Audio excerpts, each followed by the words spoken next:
how is he going to do that? Like, I don't think people like him in those states. Like, he's not a real one. He is so fake, dude. PA is not Midwestern. Chat. Western Pennsylvania. Come on. Thank you very much. Further ado, joining us now, Marine, Senator, author of the massive big hit, both in a book form and movie. Calling Silicon Valley VC-backed pussy-ass dudes who are Marine Corps veterans, like bringing up the Marine background of like pussy-ass liberal Silicon Valley VC guys is the Democratic Party move, okay? That's not the Republican Party. They are literally copying the Democratic Party's flow, okay? We do that. That's our thing. We got a bunch of bitch-ass like, oh my God, I'm so soy. But like, I served in the Marine Corps. It's not even Pete Buttigieg. It's like John Kerry. Like, there's so many examples of the Democratic Party. I love that you guys simply immediately went to Pete Buttigieg.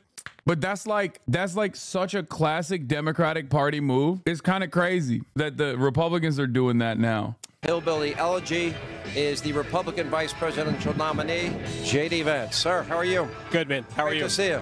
Good to see you. I'm sure you've had a very slow day today. Yeah, that's right. Nothing happened. Pretty boring. Nothing happened. Pretty boring day. Let's talk about the process. Sure. A lot of questions for you, obviously. What was it like? Because the last couple of days, well, it's down to two, you and Senator Rubio. What was that like for you?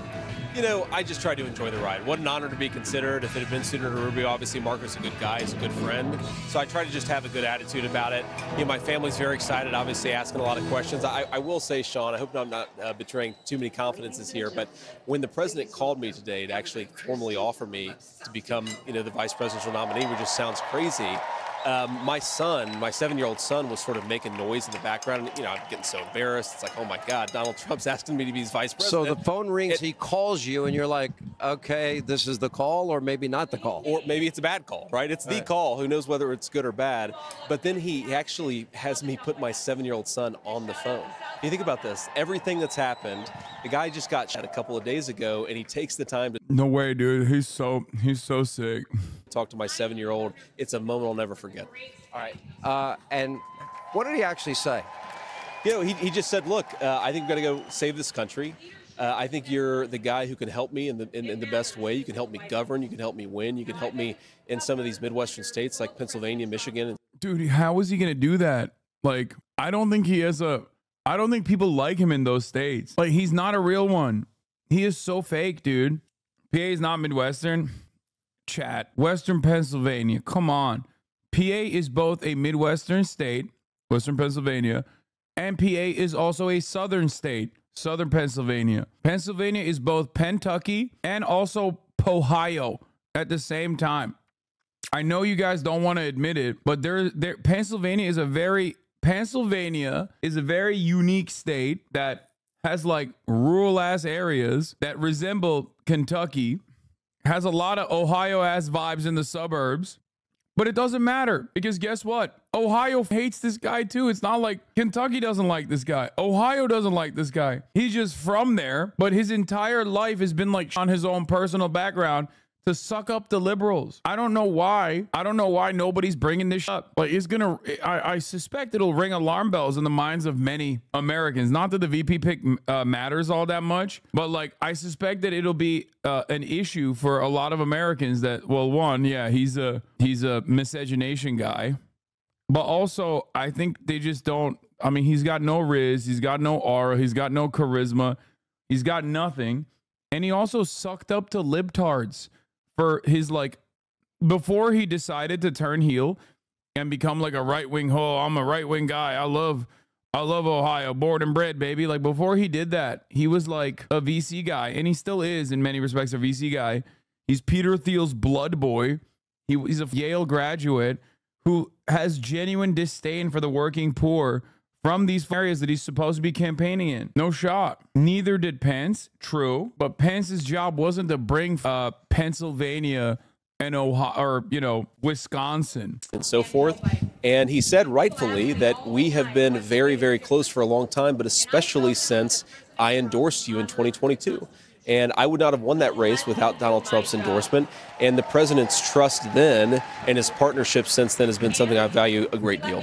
Let me ask you, you know this happens all the time. You get announced and incoming begins. Let's go over some of it. Please. And not questions you haven't heard before, knew would be asked. All of them are fairly predictable, but I think Americans want the answers. Sure. Let me go back to, for example, after he announced this, the media, I'm starting to read every article, right? Yeah. And criticizing you that, here's a guy, came out of Ohio, his support for a national abortion ban and his twisted belief that women should stay in violent marriages for the benefit of their children exemplifies his dangerous extremism. He's not just wrong for Ohio, he's wrong for the country. I actually saw those articles this weekend. And I said, why would I wait? I wanted to know the answer. I called you. Yeah. How do you address that? Well, look, Sean, first of all, Democrats have completely twisted my words here. And as you know, both me and my mom actually were victims of domestic violence. When they say that, Vance is support. Pussy. He's a libtard, dude. I'm telling you. This is libtard-ass answers, bro. He's not showing strength. He's just doing the classic, like, oh, my God, I'm a victim. And he is. He is a victim. It's true. But that's not how you run the table. Nah. No, and Harris is better. I mean, I'm not saying Harris is great, but Harris is a Democrat. That kind of sentiment is actually, that probably will work well in the Democratic Party. If a Democratic Party candidate came out and was like, I was a victim of domestic violence, like, this is unacceptable, blah, blah, blah.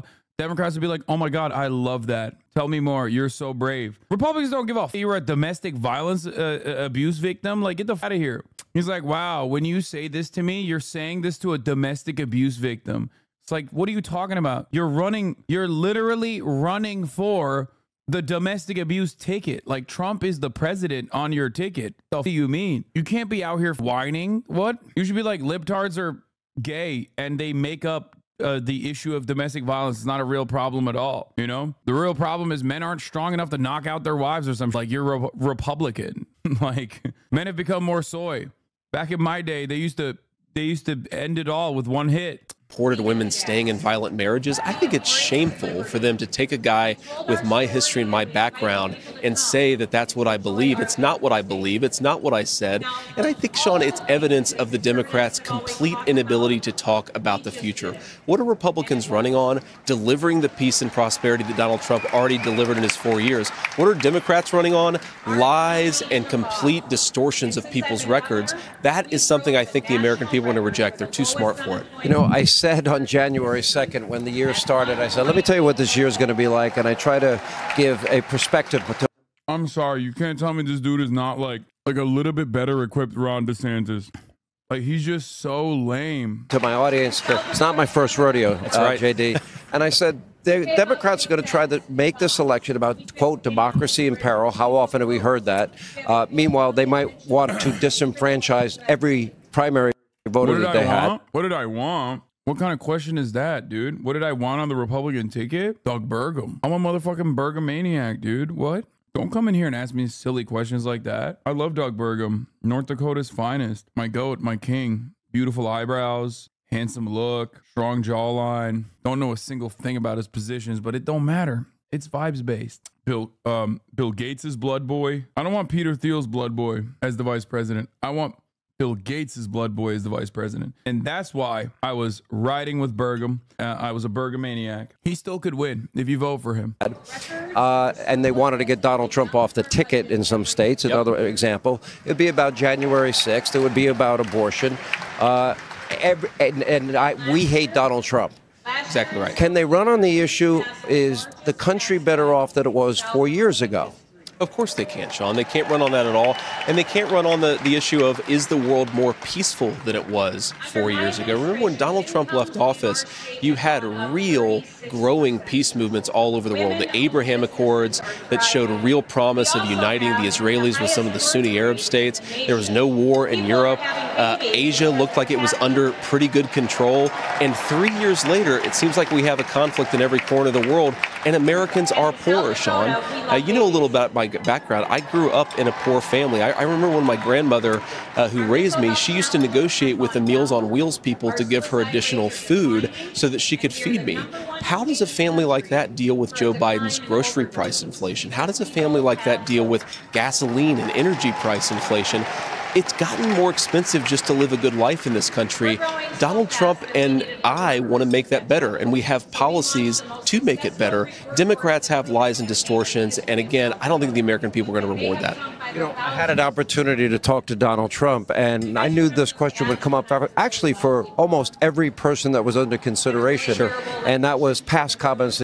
I think JD Vance has been pandering to liberals for so long that like this kind of sentiment plays well in this audience and perhaps plays better in this audience than it does in the broader Republican audience. Does that make sense? Like I think he's too liberal coded for these people to listen to him and go, yeah, I trust that guy. He has that exact same Democratic air of insincerity that dumbass Republicans are able to usually avoid harder than the top of the hour ad break. Like, what do I mean by this? Like there are a lot of Republicans out there who, in my opinion, do a better job of like presenting themselves as like, hoorah, I'm a man of the people. I think he's too lib-coded. He's too much of a libtard because he's been pandering to liberals for too long. Anyway, don't get dunked on by the top of the hour ad break and subscribe for $5 or for free. And then here's the 3-minute ad break now. That you had made about him, and when I'll tell you after what his response was, but sure. you didn't have the nicest things to say about 2016, which seems like a long time ago now. You know, you literally said, you texted a friend that Trump is a cynical a-hole like Nixon who wouldn't be that bad and might even prove useful, and that he's America's Hitler, and you compared him to a cultural heroine in the Atlantic Monthly. And I'll tell you Trump's response, but you said that then. What do you say to people that say, well, wait a minute. Sure. What did he mean? Well, Sean, I don't hide from that. I was certainly skeptical of Donald Trump in 2016, but President Trump was a great... I love that because it's like, yeah, dude, I was really stupid back then. I was duped by the media, you know, when I was like 35. Very different from now. You understand me? I'm 40 now. That's the real me. And now I'm an old guy. You know, he was just a young guy being duped by what he sees in the media about Donald Trump. These media narratives. I'm so glad he's like, yeah, I was just stupid and impressionable. President, and he changed my mind. I think he changed the minds of a lot of Americans because, again, he delivered that peace and prosperity. If you go back to what I thought in 2016, another thing that was going on, Sean, is I bought into the media's lies and distortions. I bought into this idea that somehow he was going to be so different, a terrible threat to democracy. It was a joke. Joe Biden is the one who's trying to throw his political opposition in jail. Joe Biden is the one who's trying to undermine American law and order. President Trump did a really good job. And I actually think it's a good thing when you see somebody, you were wrong about him, you ought to admit the mistake and admit that you were wrong. When I brought it up to him, he said... I can't wait for this. Okay, when I brought it up to him, he said, yeah... He goes, but he doesn't think that way now, does he? So he actually had a very good sense of humor about it. It also says a lot about him, and he understands. Were you as political back then? Not really, Sean. I mean, you know, my book came out in 2016, Hillbilly Elegy. It's not really. Giving TED Talks about what to do with the white working class, bro. Not really. Really the story of growing up in poverty, achieving the American dream, starting out in business. And I really didn't care that much about politics. I certainly had views. I was a Republican, but I was not nearly as involved, obviously, as I am today. And again, there's something that really changed for me, and I think for a lot of Americans, is we saw the results of the Trump presidency compared to the obsessive, deranged media reaction in 2019 and 2020. Like, what's going on? What's so bad about this guy that he's delivered rising wages for American workers and peace in the world? Why is the media so obsessed with him? I think a lot of Americans actually have had a similar awakening over the last few years because you compare the results with the reaction, and clearly the people with the reaction to the problem, that's not President Trump's problem. No, a lot of people forget, too, back in the first debate, I believe it was, and Kamala... Maybe I'm wrong, but I feel like it looks ridiculous when the vice presidential pick says he wasn't political 4 years ago or 8 years ago at the age of like 32. Like, what are you, a baby? I'm 32 right now. Can you imagine, chap? Think about that. He was my age and talking about how like the media narratives really blinded me Harris was on the stage with Joe Biden at the time, and she said, "I was that girl." If you remember that moment, it was a very hard-hitting moment. What she was referring to is the fact that Joe Biden had partnered with a former Klansman and tried to stop the integration of public schools. Joe Biden's words, he didn't want those schools to become racial jungles. And Sean, Kamala Harris basically said Joe Biden wouldn't want a little black girl like me to. Damn, bro. I think they want the Democrats to win. Why are you talking about Joe Biden? Like, talking about how white supremacist Joe Biden is like on Fox News is going to make Fox News watchers change their attitude about him. They're like listing out his W's. There's like 78-year-olds in the chat watching Sean Hannity going, wait a minute, perhaps I must reconsider. Wait, hold on now. Did you say Jim Crow Joe, separate but equal? I think this guy seems kind of cool. Live in her neighborhood. He also palled around with Klansmen. She said this months before she joined his ticket, Sean. I said some bad things about Donald Trump 10 years ago, but I think it's actually important to be able, again, to admit that you're wrong. And I think I can make a good case to the American people who may have been skeptical of the president back in 2016, who can be skeptical now that we've seen the results. All right, let's talk about a little bit, and I think these are important times and consequential times. Sure. And we see what's happening with the border, for example. I think it's now become the #1 national security threat. Oh, absolutely. And we have nearly 11 million unvetted Joe Biden illegal immigrants in this country. What should we do with them?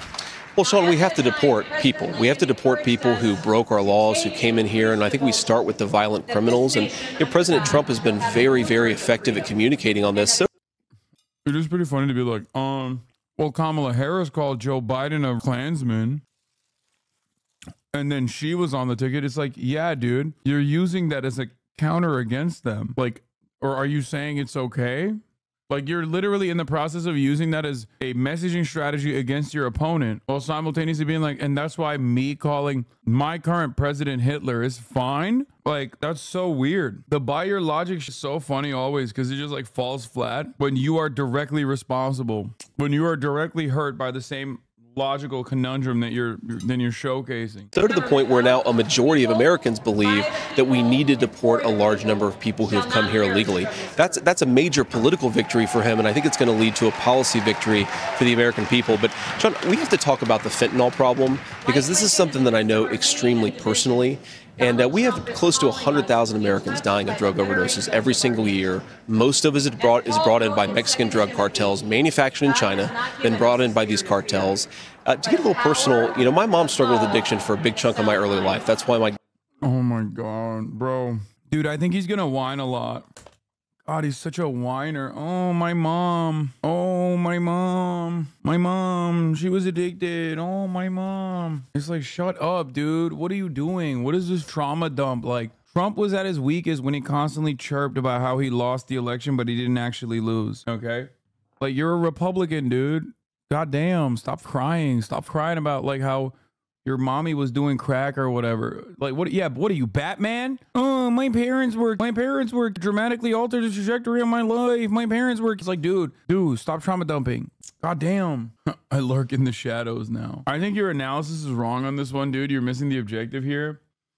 Bro, he's a 40-year-old man talking about, like, his mom being addicted to heroin. He wrote a book about it. He literally all over her and everyone else from those towns, talks about them like they're mountain people with like a different skull that makes them more predisposed to doing fentanyl. And also, all the while, he was like simultaneously getting funded by the very same pharmaceutical corporations that was responsible for his entire community perishing into opiate hell. Okay? Do you understand what my frustrations are with JD Vance? Do I have to spell it out for you? Also, the very fact that all of you pussy-ass liberals in this stupid-ass chat are actually crying at a sob story is indicative of the fact that this is not good politics for the Republican Party. Yeah, dude, this is what I mean. This is exactly what I mean. He's too lib-coded. He's too used to telling his sob story to Chris Matthews on MSNBC and have him go, oh my God, you're telling me you couldn't get upward social mobility? Oh my God, that's so sad.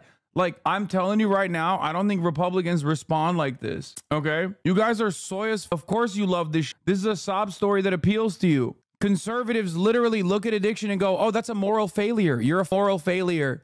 Your mother is a moral failure. That's the way they operate. Okay. And he's like, oh my God, is at the age of 40, I'm so struck by by my mother's like drug addiction. They look at that and they go, you're gross, dude. What the f are you talking about? You probably also have drug addiction problems, because I think that's genetic. And I think the moral failure is genetic. You're genetically wired to be a moral failure. Republicans loved Hillbilly Elegy. No, they didn't. Democrats did. Democrats loved Hillbilly Elegy. That's why he wasn't on Fox News promoting Hillbilly Elegy. He was on MSNBC every goddamn night promoting Hillbilly Elegy. No, Democrats love treating white working class Appalachian people like they're like a different breed of human. Also, yeah, Republicans don't read. Or when they do, they read like Bill O'Reilly books. Like, you're wrong. He got so much play from suburban wine moms who was like, how could Donald Trump become president? We must understand the mind of the mountain person in rural Appalachia. And then like the entire message in the book is that, yeah, mountain people are different. Okay. They're a different kind of white. They have a different cultural inferiority to the good liberal kind of white people that you see in the cities. And the bad mountain people, well, they sing songs and they dance and they have this like different bone in their brain that causes them to be addicted to fentanyl. And it has nothing to do with the pharmaceutical corporations absolutely pumping and offloading a ton of drugs to these communities with like no real valid way of doing any kind of meaningful healthcare reform in these areas. We shouldn't do that anyway, because my donors would hate that. And also, simultaneously, those mountain people have like a uniquely inferior culture of not being self-reliant, not realizing that they can change their own destiny. Why aren't they succeeding? Well, it's because they didn't listen to the right podcasts. Okay. I don't think a single goddamn person gives a shit about where he's coming from. And I think they just like Donald Trump. Okay. They like Donald Trump. They think Donald Trump is macho. They think Donald Trump is hot. They think that all of their anger and frustration that they experience on a daily basis is not born out of their material circumstances that they were subjected to. Okay. Their fates sealed centuries before they were ever alive by hyper-capitalist exploitation and a lack of interest in actually uplifting these people. And instead they think, who's making me feel this way? The homosexuals in the media, the liberal elites. Who looks like a liberal elite? J.D. Vance, because he is a liberal elite. Anyway, they do like Donald Trump. They like Donald Trump because Donald Trump has pure, real resentment towards the liberal elite. He has real resentment born out of the fact that the very same liberal elites, which Donald Trump is a part of, never actually accepted him into polite society because they think he's too crude. Having said that, however, Donald Trump is very good at channeling that frustration towards the liberal elite and making it like a universal resentment that everyone else feels. That's why he can talk about like Graydon Carter being a sissy or whatever, and hogs will still eat that shit, even though they don't know what the Vanity Fair party is. Okay? He's telegenic in a way that is, unfortunately for the Republican Party, not replicable. Okay? Donald Trump, and this is why I say, this is why I repeat myself all the time, Donald Trump is Obama for white people. Okay? Obama is a once-in-a-lifetime candidate that was uniquely charismatic. He was a neoliberal and his policy agenda was dog shit. He cast everything aside. He ran on a progressive platform and he won by insane margins. And then he kept up that popularity because he was singularly charismatic. Think about it. A black man as the president of the United States of America, a country that's found on slavery and white supremacy. Okay? Who the f could do that? And the Democrats have never been able to recreate that. Okay? They look at it and they try to recreate it, but of course they can't recreate it. That's like a uniquely telegenic man. Okay? A uniquely charismatic man. Donald Trump, in many respects, is born out of the resentment and frustration that white supremacists had towards allowing a black man into the highest position. Okay? And Donald Trump is, much like Barack Obama, uniquely charismatic base. He's telegenic. He's charismatic.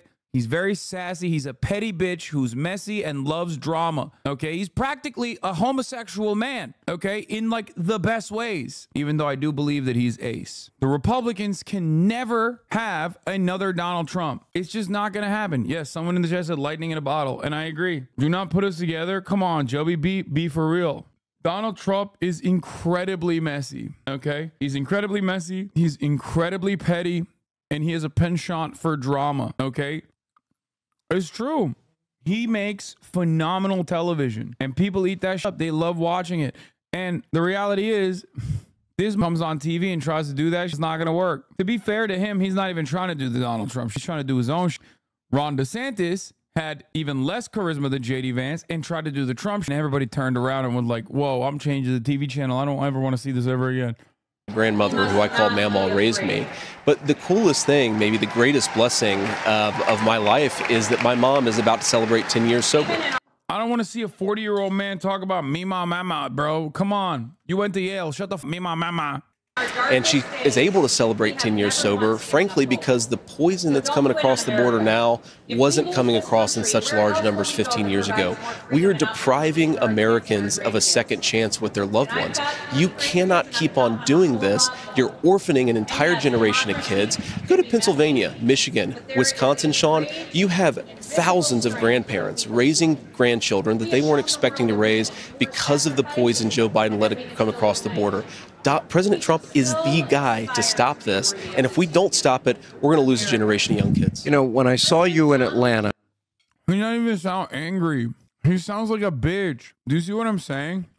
Like, he literally, he doesn't even sound mad. When Donald Trump talks about this, she's like, I hate those immigrants. I hate them. They're bringing drugs across the border. They want to kill your mother. They want to kill your father. They want to rape your daughters. What is he even saying, lol? He's trying to do the Trumpian where he's like, yeah, fentanyl addiction is happening because Mexicans are crossing the border, which is objectively false, but it doesn't matter. It's on Fox News. Saying truthful things on Fox News is probably the worst thing you can do. It's never going to happen. You're running for Republican office. You're going to lie. That's fine. You know, we know that already. We've moved past that. Okay. It's just that when he's talking about it, he's not even angry. He's not even like, oh man, I'm really mad that like this immigration stuff, like it's actually really running rampant in the country. He's like, oh no, if we let Mexicans in, my mama is gonna get fentanyl addicted again. Like, shut up, dude. You can't on the one hand say unimaginably reactionary while simultaneously crying about your mima and mama and papa. Okay, just be. That's it. He's trying to lib code. I said I felt a little embarrassed because I was one of the few Americans, because most people knew Hillbilly Elegy. It was a massive bestseller that became a movie. And I didn't, I literally read at least a book a day researching. I know you do. Radio and television. And so I decided I'll watch the movie. And when I saw you, I did ask you, is this really what your life was? Appalachia? And this is the history of your life. Appalachia, you become a Marine. And by the way, your mom was a drug addict and an alcoholic. Your father, not exactly the greatest father in the world. And you grew up poor, and you had an amazing grandmother that came out of your life too. That's right. But then you joined the Marines, you served in Iraq, you came out of school, you went to Ohio State, you went to Yale, you prospered at Yale. Then you went on to be successful in business, which, by the way, Democrats are criticizing you for. They wish you failed, I guess, when they wrote that. Considering where you came from, it's the American dream. And then, you know, you got into politics, and you did so successfully. A pretty amazing story.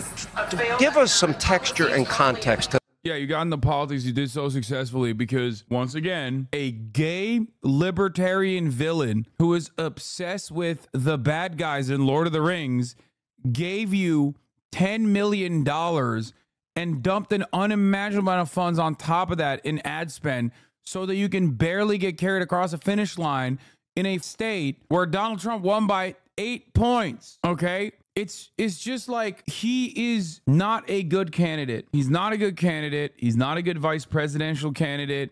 He was apparently, and I didn't even know this originally, he was literally texting teenagers on Twitter in group chats. That's what the Ed Incrementum was talking about when he was like, oh, JD Vance is compromised. JD Vance is compromised. He's got a weird case. Why is he around? It turns out that was in the group chats with him. Yeah. Does anyone have the tweet? Yeah, he was in group chats with teen groypers, dude, which is crazy. I think he's only VP because of Peter Thiel. No, exactly. That's the only reason why he's worth a damn in Donald Trump's eyes, in my opinion. Donald Trump is so desperate to make as much money as possible. I thought this was a joke. Why does Senator Vance refer to a group chat with children in it as the Simps chat? I'm politely asking, Cleave it to follow me back, says Caleb Burdett. Yo, Akron Caleb is thirsty, says JD Vance. Caleb, it is so over, Napoleon Complex sufferer responds. Just practicing my cool kid lingo with the Simps chat. VP issues in 1992. Spelling the word potato wrong one time. VP issues in 2024. JD Vance follows Bronze Age lowly Hitler rape groiper. You can read my slightly more sober analysis on Vance here. Also on my Substack is this assessment for Vance last year. Vance isn't much better than Blake Masters, but I couldn't put him in the same tier when one of them has actually gotten elected. Pros, has won an election. Pros, not prone to outburst yet. Pros, liked by the National Republican Party. Pros, able to use the services of Cum Groiper 1488 if needed. Cons, not loyal to Trump. Cons, lacking any wedge issue or movement to represent. Cons, has long list of enemies. Cons, and perhaps this is the worst con of all time, adult Catholic convert! Are you kidding me? Dude, you know how I feel about the zealotry of a recent convert. You know how I have all the smoke about adult converts, born again Christians specifically. But god damn, there is nothing funnier. There is nothing funnier than just like looking at all the religions out there and being like, the one that is famous for pedophilia, that is my dog. Oh, you know he DMs the rescue girls. Oh, 100%. JD Vance once wrote that he convinced himself that he was gay when he was a kid. Oh my god. Dude, no way. Dude, wait, what? No way, dude. He came in like this. You're laughing? Donald Trump humiliated Former President Trump held a rally last night for Ohio Senate candidate J.D. Vance. Yeah. And here's what the Trump endorsement looks like these days. Let's listen.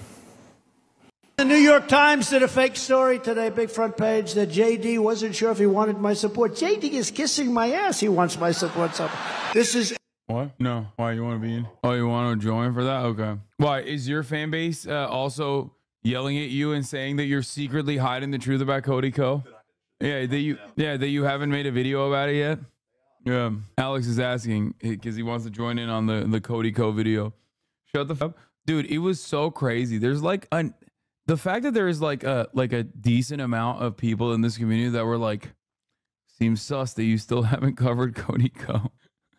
We're gonna, Alex and I are gonna make a joint statement. We're gonna apologize for only covering lame like the election cycle and not important a great person who I've really gotten to know. Yeah, he said some bad things about me, but that was before he knew me, and then he fell in love. Barbara, I mean, what do you think? Was that helpful to J.D. Vance at all?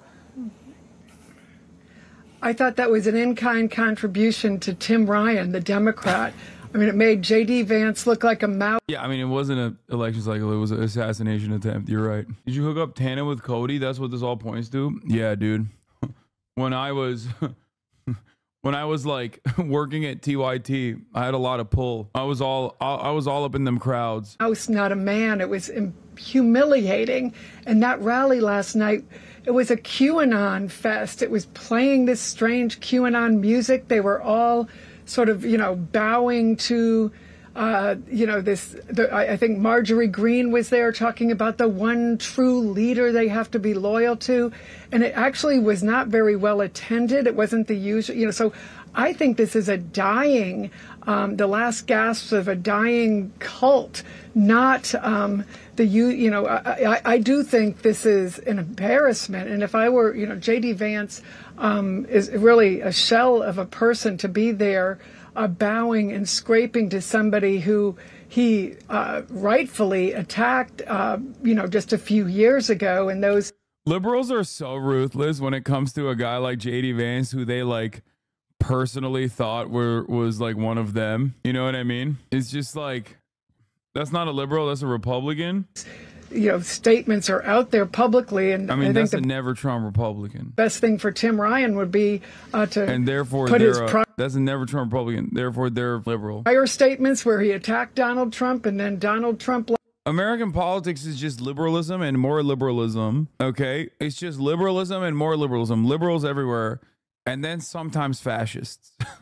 Okay, it's liberalism light versus liberalism hard versus like extra liberalism, which is when you're a fascist. What is this, bro? Yo! Hey, yo, I have to reiterate the former point that I made about Donald Trump being a gay man. Okay? Where are my haters now, dude? He's beautiful. I would like to have sex with him, but I, of course, I'm aromantic. I'm ace arrow, folks. Playing God. Oh, nah, here we go. America the brave still fears what we don't know. This fits into the Trump is in a gay lover conspiracy with the shooter narrative as well. The shooter was in a love circle with Donald Trump and JD Vance, and he knew Trump was about to make the move and come out in public and turn their throuple into a couple. So he came, and in that last desperate moment, he took the okay. Yeah, the shooter was probably in the Simps chat. It was a crime of passion. He is a man who is scorned, just like David DePipe and Paul Pelosi. That's why Trump was making fun of Pelosi's husband. He was jealous. Yeah. Only missed because of the tears in his eyes. Exactly. My mom believes that Paul Pelosi's hammer guy was his lover who gave my mom a brain damage like that. Yo, my bad. Black cat or rot. Hey, yo, my bad, bro. I might have played a role in that. And I apologize. Okay. Hey, I apologize for my transgressions once again. I was out here in the streets telling everybody that Paul Pelosi had gay sex with David DePipe and they had a lover's quarrel type situation. And I apologize. Some people might have taken that. Some people might have misunderstood. I was joking when I said that. You said he was a bisexual man like 4 years ago and it stays true. Yeah. I don't know, man. The RNC is not as energetic and Trump didn't get enough hype. Dude, this has been the wokest RNC. They had like Sikh people doing prayers at the RNC, bro. They had like Amber Rose, who is like a sex worker who's openly pro-sex work, like did the slut walk. You know what I mean? Like Amber Rose spoke. They had bald representation, bald union leader representation. What the fuck's going on? Unacceptable. Completely unacceptable. They're doing DEI, dude. Yeah. JD Vance's wife is Indian. JD Vance is doing miscegenation, bro. Are you rocking with that? Are you rocking with miscegenation when the Supreme Court is about to ban it? Huh? Just saying. Yeah, they have sex worker representation, labor leader representation, every marginalized identity you can find. I'm just saying. And JD Vance and Donald Trump might be gay lovers.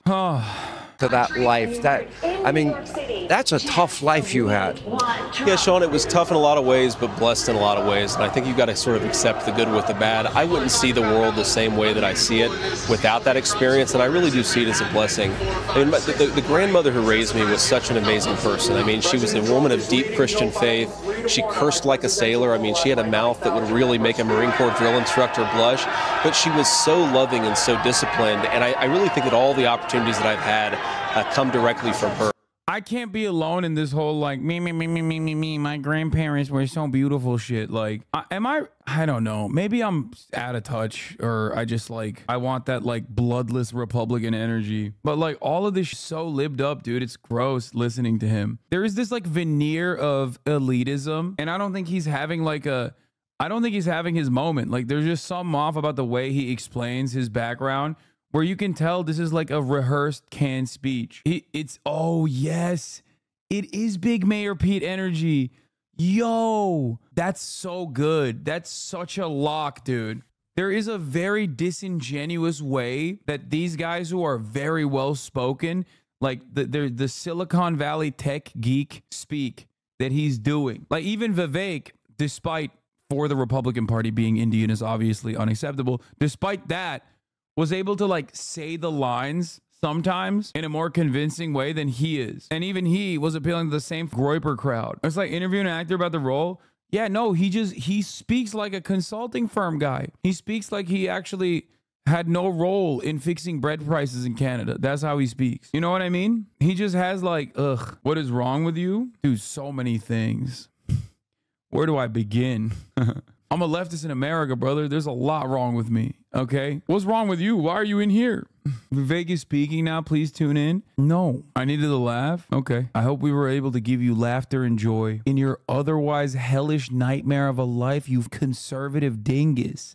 Every other day is going to be worse than the day prior, with you constantly going, oh my God, why is everything bad?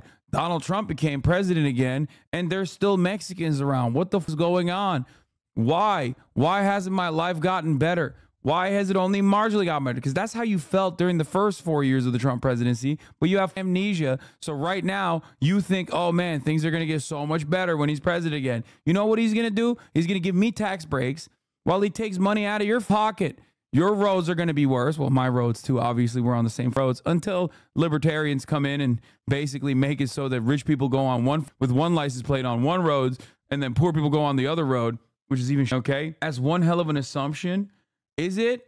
Is it? If you're coming in here while I'm chirping about JD Vance and going, what's wrong with you? You know, I think it's a pretty solid lock. Yeah, listen, we're going to do Israel-style apartheid, but for the rich and the poor in this country, which already kind of exists. Yeah, you love Trump for the tax breaks, brother. Oh, yeah, me, famous lover of tax breaks.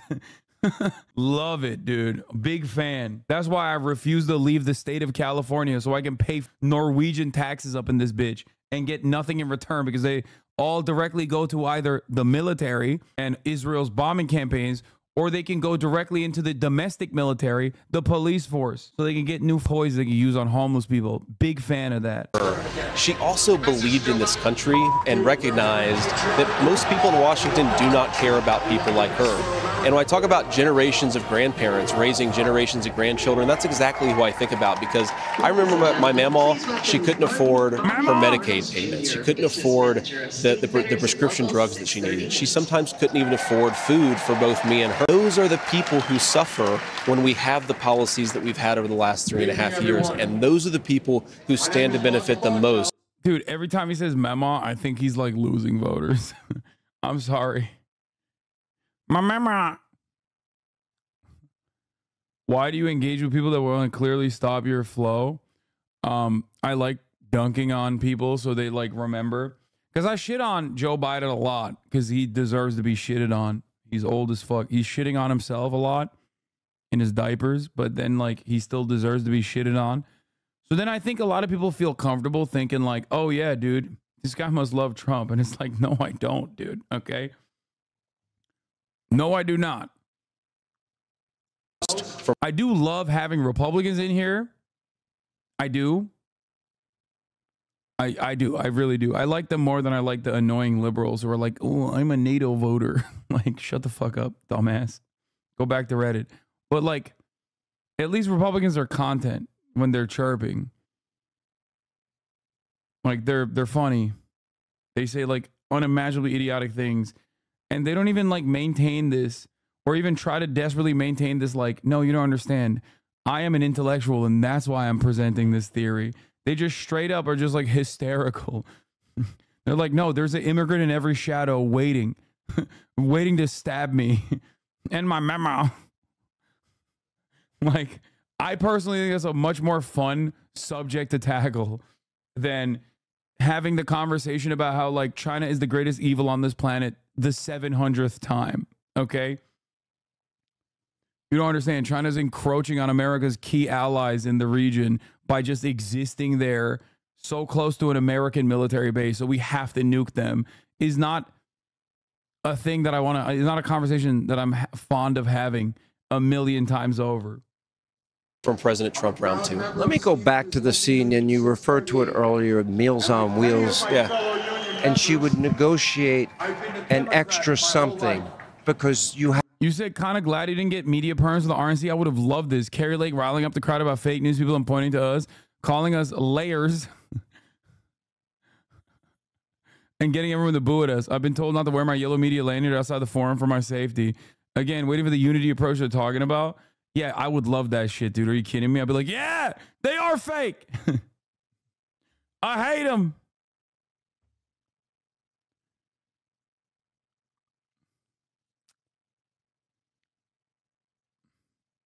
You would have debated all these hogs, blend right in.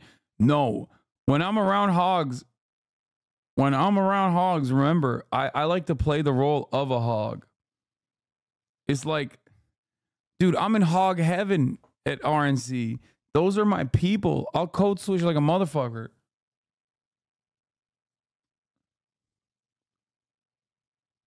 They boot you for anti-white racism so fast.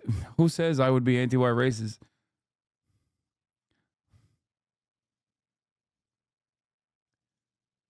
Had nothing else? Nothing? Well, we sometimes we struggled, but sometimes, Sean, we didn't have anything. And she would negotiate to get a little bit of extra so that she could share with me and also have enough for herself. Look, sometimes tough work, sometimes times were hard, right? And, but I look back on that and I think to myself, when I go and talk to people, when I serve people as a United States Senator from the state of Ohio, I go and visit a food bank, I actually understand a little bit what people are going through. And so, yeah, it was tough when I was dealing with it, but now I really do think it's a blessing because it's given me a perspective a lot of politicians don't have. Let's talk about what you believe the role of a vice president should be. Sure. Well, look, Sean, I think it's... Your white privilege is showing, Haas? No, that's precisely what it is. Yes. That's why I still believe I can be a double agent in a crowd like this. Yeah. Like, that was the point. Yeah, I can ride with these. I can ride with these hogs, okay? I think I can ride with these hogs better than JD Vance can. 100%. Like, if they don't know who I am, if they don't know, like, you know, I'm the 9/11 guy, are you kidding me? I've done it. I've done it at, like, the QAnon rally that I went to. Very simple. Number one, you need to support the president in enacting the agenda, whether it's going and meeting with foreign leaders, whether it's working with the Senate and the House to get legislation passed. The president can't be everywhere. Even Donald Trump can't be everywhere. So you've got to be a person he can trust, he can rely on to actually advance the agenda. That's the most important job. Of course, if something, God forbid, happens, you got to be ready to step into that office. That's one of the most important roles of the vice president. But I think Donald Trump, very healthy, going to serve for 4 very good years, but we've got to have Republicans who are helping him with the agenda. You remember this as well as anybody, Sean. As successful as he was politically, even after he was elected, certain Republicans didn't want to actually enact the America First agenda. You've got to have leaders in Washington who are supporting him, not fighting against him. This guy sucks, bro. He's not talking about how woke gender is killing Ohio. He's not talking about how the liberal wokes want to do gender crimes. He's not talking about how, like, abortion is murder. Talk about an occasion where you might disagree with them. Sure. How do you view your role in terms of handling that moment? That's very... Yeah, he's pro Project 2025, which is nerd shit. Don't say that. Don't say that you're pro. Like, Donald Trump knows how to read the room better than this motherfucker. That's why he was like, what is this Project 2025 shit? I wash my hands of this. Okay. I don't know what that is. I don't fuck with those guys. It's like, he's smart. Simple, Sean. I think that you owe it to the president to be honest with him if you don't think that he's doing the right thing, if you disagree with him, but you do it in private. You offer your counsel in private, because a lot of the vultures in the press, they will blow up every public disagreement. So you've met my colleagues. A remarkable amount of unity and defiance and calmness. They blamed him for the rhetoric, even though he was the victim of a near assassination. It's crazy. It's really important that you don't have Republicans who blow up disagreements so that they can win points with the media, who are never going to treat Republicans fairly. The job is to help enact the agenda. And why does that matter? Because that's what's going to make people's lives better. Let's talk about, I'm sure in the course of this process, it had to go through your... Miss Riz, XOXO is not the person I was thinking of. This is a different person. This is not a hog. I apologize. I'm not deleting your comments about the dogs. I am a dog lover. I was thinking about someone else from yesterday who has a name very similar to yours, and I apologize, Miss Riz. I don't know who's deleting your comments about dog shelters.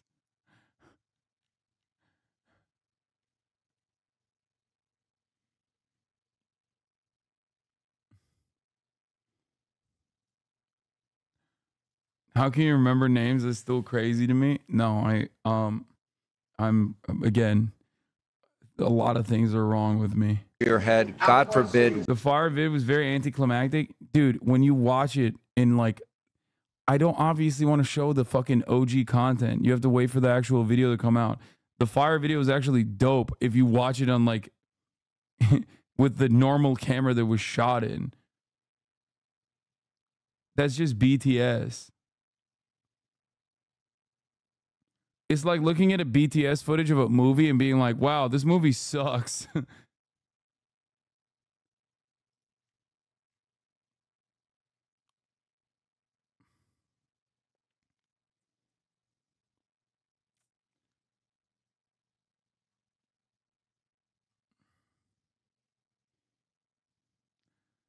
Hasan, will you someday say you support the CIA as well? I want to be able to show you to my parents. No. What if we saw this on Saturday? President Trump, a millimeter, if he didn't turn his head, we would be having a very different conversation tonight. We would. And I certainly believe in God and faith, and it's an important part of my life. But it was that close. And you always hear about one heartbeat away from the presidency. And I'm sure Americans are watching you tonight. Are you ready at a moment's notice to step into that role? And what do you believe? Yeah, Trump is... There's enemies all over the place for Donald Trump. He could get shot again in the ear. You know what I mean? Are you ready when the time comes? Most qualifies you for that? Well, Sean, the answer is yes. And I have to say, you have to have some humility about this. It's the biggest job in the world. But I served my country successfully in the United States Marine Corps. I had a successful business career. And I have the vision and the agenda aligned with President Trump to make the American worker better off, to bring peace to the world, and to actually advance an agenda that's good for American citizens. I think the experience that maybe most Americans would care about, it's not that I spent 2 years in the Senate, and I think I've had a very successful 2 years in the Senate. It's that I came from nothing, became a United States Marine, and succeeded in business. That's the experience that I think gives you a fresh perspective. You combine that with the ability to get things done. Bro, I can't listen to him. It's so boring. Am I crazy? I just like, oh my God, he's so fucking boring. He's no content, dude. Meanwhile, let's go to Bill Malusian. Before we get to the other stuff that was happening, RFK came out and said when President Trump called me, I was taping it in